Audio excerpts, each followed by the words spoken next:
नमस्कार साथियों, आप सभी का हमारे चैनल भक्ति ज्ञान सागर में स्वागत है। आज मैं आप सभी के समक्ष श्री महालक्ष्मी व्रत की कथा प्रस्तुत कर रही हूँ। तो आइए शुरू करते हैं। एक समय महर्षि व्यास जी हस्तिनापुर पधारे तो उनका आगमन सुन महाराज धृतराष्ट्र उनका आदर कर राजमहल में ले गए। राजमहल में व्यास जी को स्वर्ण सिंहासन पर विराजमान कर चरणोदक ले उनका पूजन किया। व्यास जी से गांधारी व माता कुंती ने हाथ जोड़कर प्रश्न किया, हे महामुनि, आप त्रिकालदर्शी हैं, अतः आपसे हमारी प्रार्थना है कि आप हमको ऐसा कोई सरल व्रत व पूजन बताइए जिससे हमारी राज्य लक्ष्मी, सुख, पुत्र, पौत्र व परिवार सदा सुखी रहें। इतना सुन व्यास जी कहने लगे, हम ऐसे व्रत व पूजन का वर्णन करते हैं जिससे सदा लक्ष्मी जी का निवास होकर सुख वैभव की वृद्धि होगी। वह महालक्ष्मी जी का व्रत है जिसे प्रतिवर्ष आश्विन कृष्णा अष्टमी को विधिवत किया जाता है। हे महामुनि, इस व्रत की विधि हमें विस्तार बताने की कृपा करें। तब व्यास जी बोले, हे देवी, यह व्रत भाद्रपद शुक्ला अष्टमी से आरंभ करें। अष्टमी के दिन सुबह मन में व्रत का संकल्प कर किसी पवित्र जलाशय, नदी, तालाब, कूप जल से स्नान कर स्वच्छ वस्त्र पहने। फिर ताजा दूब से महालक्ष्मी जी को जल छिड़क कर स्नान कराएं। फिर प्रणाम करके घर आकर शुद्ध 16 धागों का गंडा बनाकर प्रतिदिन एक एक गांठ लगाएं। इसी प्रकार 16 दिन तक 16 गांठ का गंडा तैयार कर आश्विन कृष्णा अष्टमी को यह व्रत रहकर मंडप बनाएं। चंदोवा तान कर उसके नीचे मिट्टी के हाथी पर श्री महालक्ष्मी जी की प्रतिमा स्थापित कर तरह तरह की पुष्प मालाओं से लक्ष्मी जी व हाथी का पूजन कर अनेकों पकवान नैवेद्य के रूप में समर्पित करें। इस प्रकार श्रद्धा भक्ति सहित महालक्ष्मी जी का व्रत एवं पूजन करने से आप लोगों की राज्य लक्ष्मी सदा स्थिर बनी रहेगी।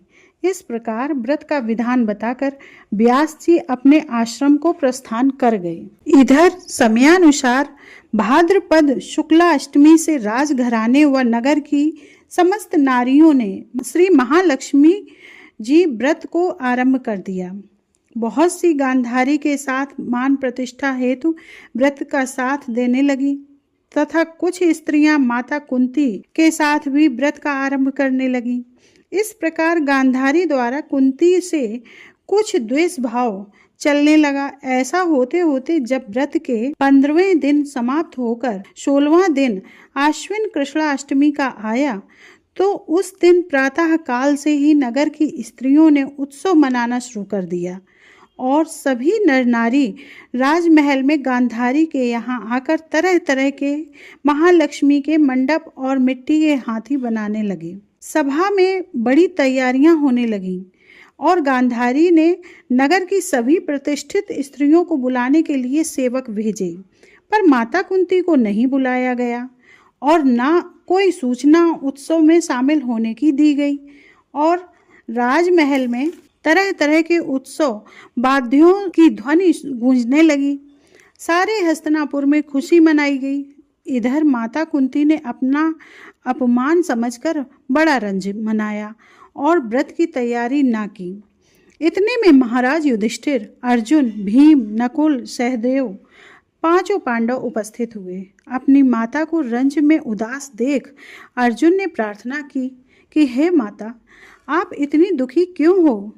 क्या हम भी आपके दुख का कारण जान सकते हैं और उसे दूर करने में सहायक हो सकते हैं? माता कुंती ने कहा, हे पुत्र, यह जाति अपमान है, इससे बढ़कर और क्या दुख हो सकता है? आज हमारे नगर में श्री महालक्ष्मी व्रत का उत्सव मनाया जा रहा है और उस उत्सव में राजरानी गांधारी ने समस्त नगर की स्त्रियों को सम्मान सहित बुलाया है, परंतु तुम्हारे द्वेष के कारण मुझे अपमानित करने के लिए उत्सव में नहीं बुलाया है। पार्थ ने कहा, हे माता, क्या वह पूजा सिर्फ दुर्योधन के महल में ही हो सकती है या इसे आप अपने घर में भी कर सकती हैं? परंतु वह साज सामान इतनी जल्दी तैयार नहीं हो सकता, क्योंकि गांधारी के 100 पुत्रों ने मिट्टी का एक विशाल हाथी तैयार करके पूजन साज सजाया है। वह सब तुमसे नहीं बन सकेगा। इस उत्सव की तैयारी आज सुबह से ही हो रही है। पार्थ बोले, हे माता, आप पूजन की तैयारी कर सारे नगर में बुलावा लगवा दें। मैं आपको ऐसा हाथी पूजन के लिए बुला रहा हूँ जो इंद्रलोक में इंद्र के ऐरावत हाथी के नाम से पूजनीय है। आज मैं उसे बुलाकर आपको पूजन के लिए उपस्थित किए देता हूँ।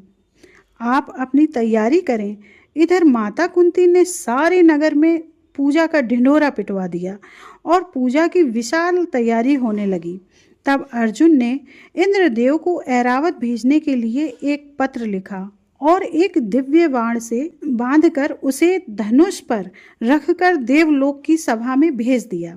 इंद्रदेव ने बाण से पत्र खोलकर पढ़ा तो आश्चर्य से अर्जुन को लिखा, हे पांडुनंदन, मैं ऐरावत को तो भेज दूंगा, परंतु वह इतनी जल्दी स्वर्ग से पृथ्वी पर कैसे उतर सकता है? तुम इसका उत्तर शीघ्र ही लिखो। पत्र पढ़कर अर्जुन ने पत्र में बाणों का मार्ग बनाकर हाथी को उतारने को लिखकर भेज दिया। इंद्र ने सारथी मातिल को तुरंत आज्ञा दी कि ऐरावत को पूर्ण रूप से सजाकर तुरंत हस्तिनापुर में उतार दो। तब महावत ने तरह तरह के साज सामान से ऐरावत को सजाया और देवलोक की अंबर झूल डाली गई। स्वर्ण की पालकी को रत्न जड़ित स्वर्ण के घुंघरू बांधे गए। इधर सारे नगर में शोर मच गया कि कुंती के घर इंद्र का ऐरावत हाथी स्वर्ग से पृथ्वी पर उतार कर पूजा जाएगा। समाचार को सुनकर नगर के सभी नर नारी बालक वृद्धों की भीड़ एकत्र होने लगी। गांधारी के महल में भी चहल पहल मच गई। नगर की स्त्रियां पूजन थाली लेकर माता कुंती के भवन की ओर दौड़कर आने लगी।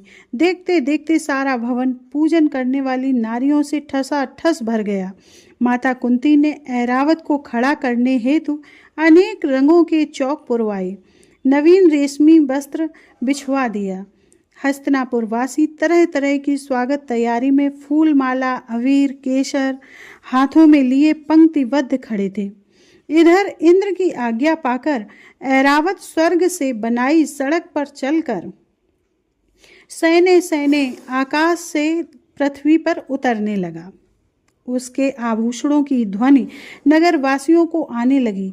ऐरावत के दर्शन होते ही सारे नर नारियों ने जय जयकार करना आरंभ कर दिया।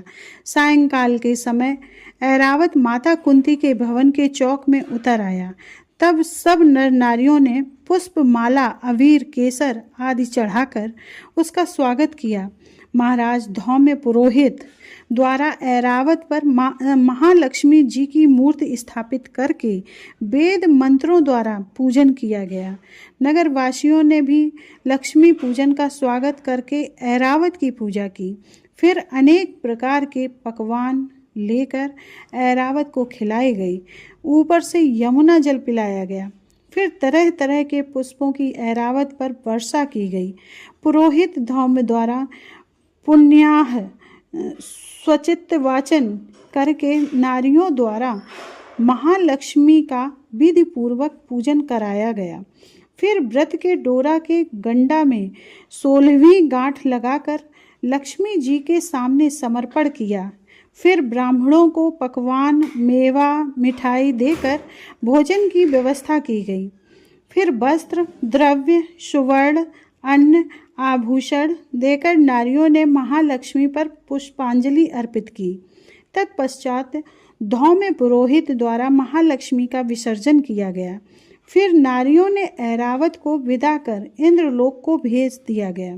महाराज सूत जी ने कहा, हे ऋषियों, इस प्रकार जो स्त्री महालक्ष्मी जी का व्रत करती हैं वह घर लक्ष्मी जी की कृपा से सदा धन्य धान्य व मांगलिक वस्तुओं से परिपूर्ण रहता है तथा सदैव सब सुखों से भरपूर होकर आनंद मंगल रहता है।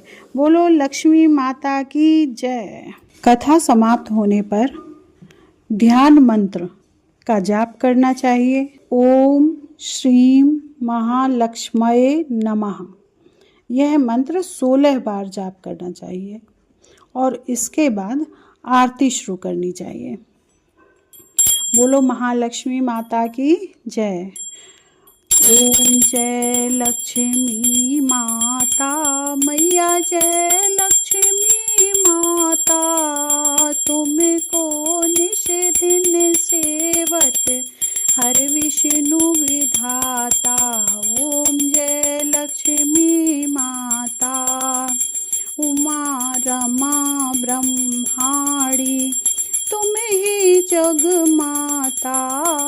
सूर्य चंद्रमा ध्यावत नारद ऋषि गाता। ओम जय लक्ष्मी माता दुर्गा रूप निरंजनी, सुख संपत्ति दाता। जो कोई तुमको ध्यावत रिद्धि सिद्धि पाता। ओम जय लक्ष्मी माता तुम पाताल निवासिनी, तुम ही शुभदाता।